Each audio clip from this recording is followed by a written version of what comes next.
like this. We're gonna hit your car and don't need to kiss. We would talk for hours and lie on the backseat. Ayan, magluluto tayo ng masarap. You know, it's Marietta's birthday today. At ito ang pinaluluto ng aking boss. Paluto siya. Mainit pa ba? Ning, kailangan mainit ha. Kasi kung hindi siya mainit, hindi masyadong mag-work yan.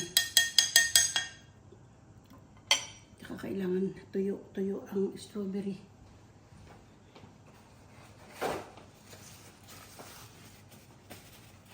Asan ba yung mga, yung pala mga hinugasan ko? Sandali. Hi! Strawberry!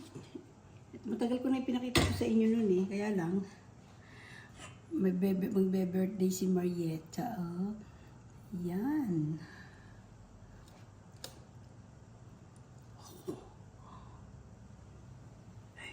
Ooh! It's nice! Tulo-tulo pa. Ang sarap! Okay. So, ilalagay natin siya dyan. Saan ba yan? Ito. Meron ako. Anong isa? Ayan. Ito pa ganun eh.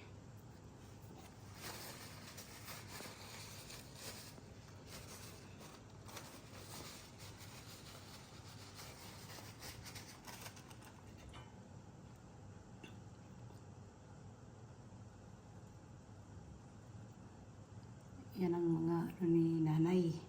Pa-birthday niya sa kanyang anak.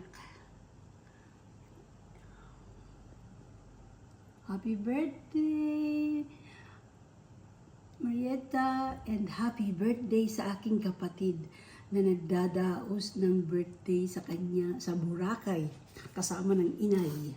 Hey, wow. Naku, Sino? Si Freddy. Hindi yung kanyang mga anak pinag-ano siya sa Boracay. Talaga namang kakaswerte naman eh.